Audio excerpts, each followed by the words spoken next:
Good morning and welcome to the 8th meeting in 2025 of the Local Government Housing and Planning Committee. We've received apologies from Emma Roddick, MSP, and I remind all members and witnesses to ensure that their devices are on silent.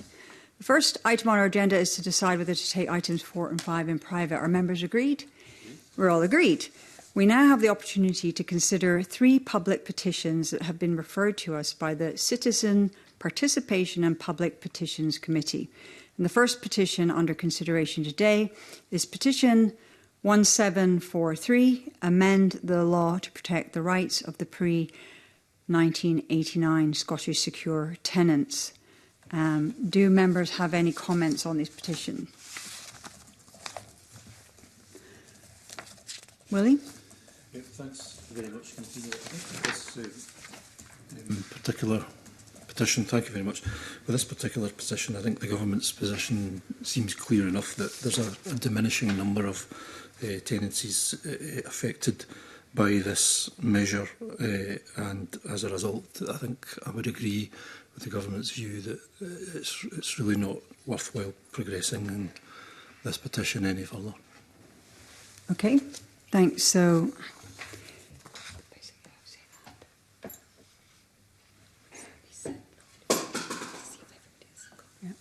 Mark.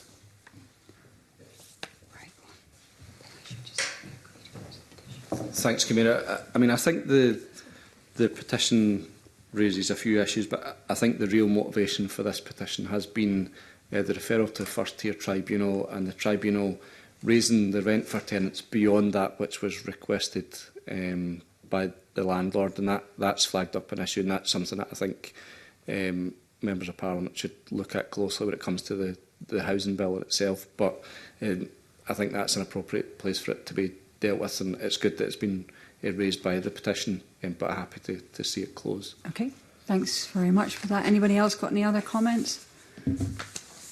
Megan? Just similarly to the points that have already been raised, it's one, of course, to be mindful of in terms of, what's in the scope of the housing bill at present and what might need to be looked at as we approach stage 2. But, I think that is a matter for individual MSPs to look into further and to engage with those who might be impacted by this particular issue. Thank you. Alexander, did you know? Anybody else? No? Okay. So are we in agreement to close the petition on the basis of the responses that we've had from the Scottish Government? And in doing so, we could write to the Scottish Government highlighting the need for the Government to continue engagement with the rented sector stakeholders on this issue. And as Megan, you've highlighted, and I think Mark also, the Housing Bill affords the opportunity for individual members to bring forward amendments. But it's been great that the petition has been brought forward and the issue has been highlighted. So are we in agreement to close the petition? We're all agreed. Thank you. The next petition under consideration today is Petition 1778, Review the Scottish Landlord Register Scheme. Do any members have any comments on this petition? Megan. Thank you, Convener. I mean, as we can see from the petition itself, a lot of this ground is covered within the housing bill. So I think it would be important to look at the concerns that have been raised. But of course, that could be subject to debate at a future stage, and I'm sure we will have those conversations when we approach stage 2 of the housing bill. Thank you. Alexander? Yeah, I would agree, Convener. I think that, during the stage 1 of the bill, that the committee heard from local authorities about the fit and proper checks that already are being carried out in this whole process. So I think that does give us an indication as to how this has progressed. Thanks. And Willie? Thanks very much, Convener. I think I agree with colleagues. I think the housing bill will give the opportunity that the petitioners actually seek to be carried out, but within the housing bill. So I would ask colleagues to agree to close this particular petition. Okay, thank you. Anyone else?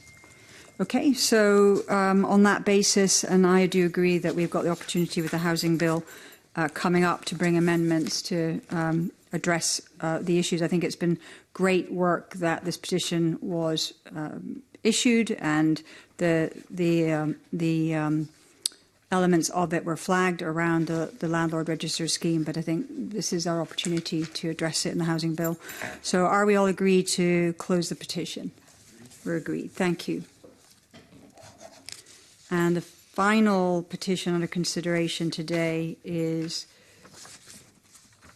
1912, funding for council venues. Does anyone have any comments on that? Willie?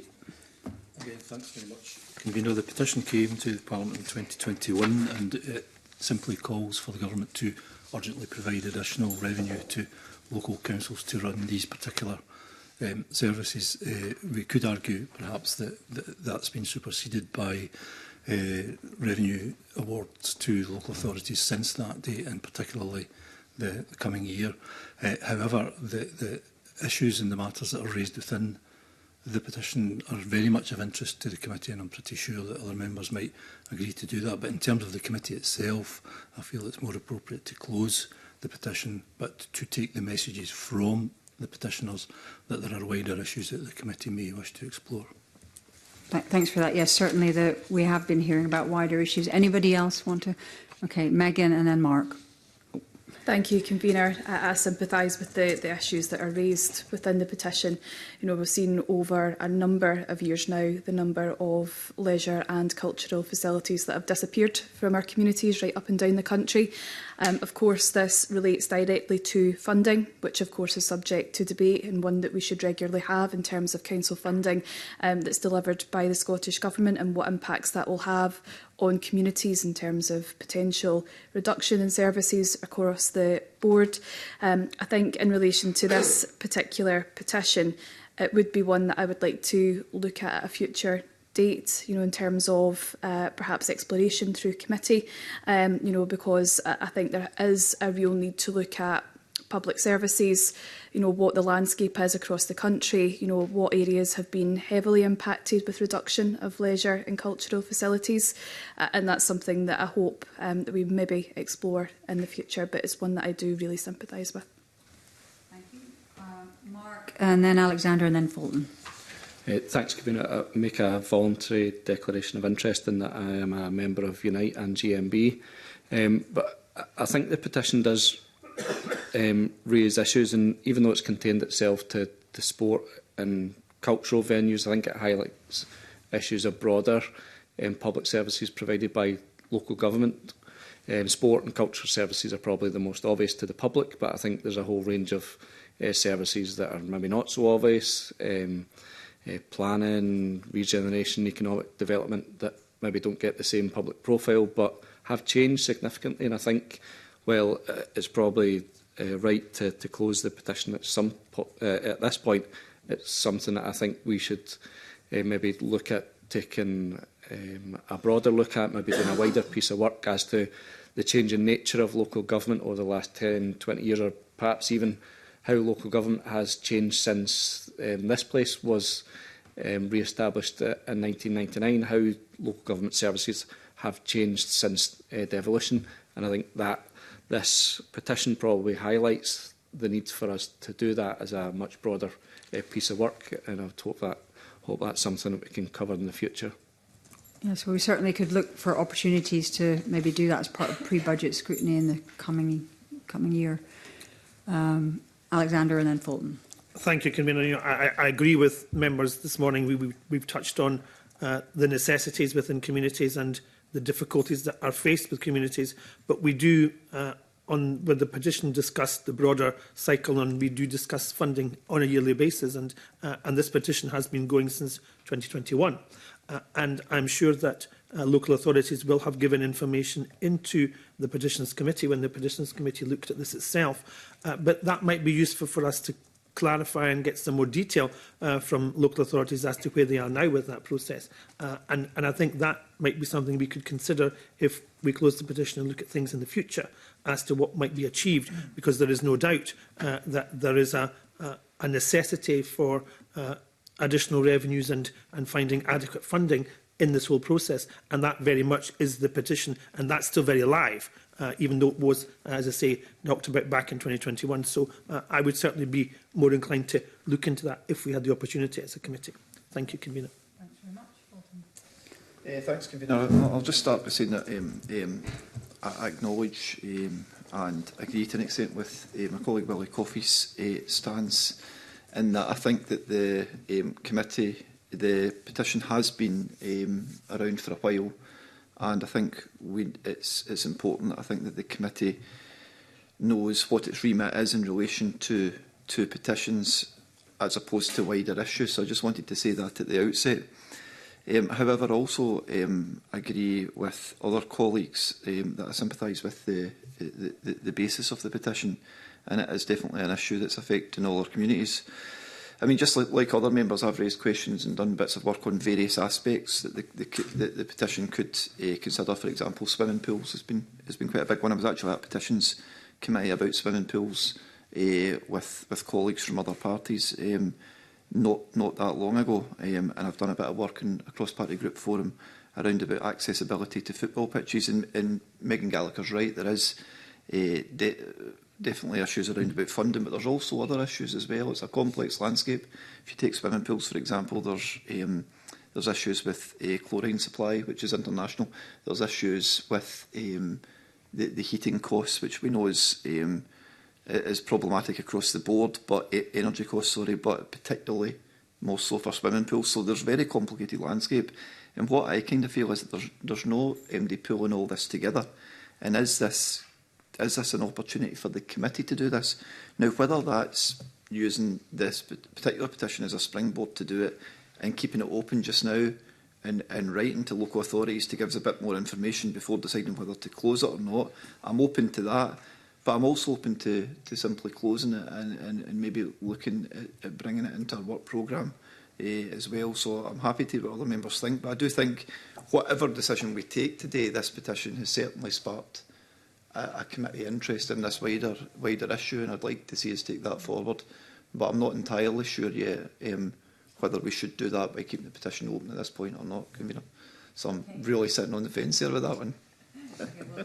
Now is the moment to decide as a group what we want to do with it. But having heard what people said, I mean, my sense is that, and what I understand from petitions, is that we don't have to keep a petition open in order to, it's almost like a rocket launcher, right?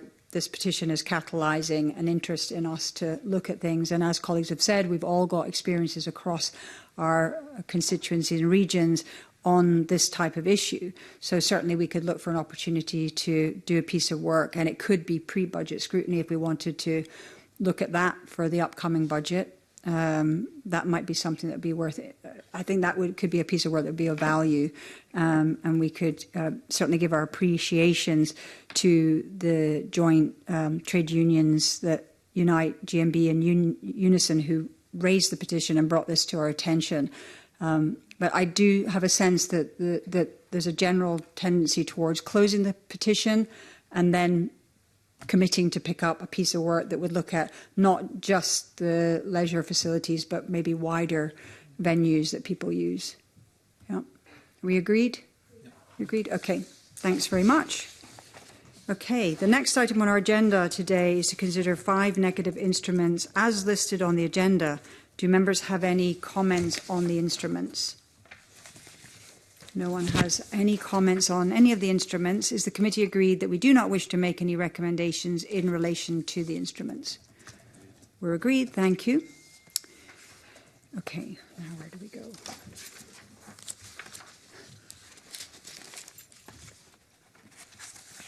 Okay.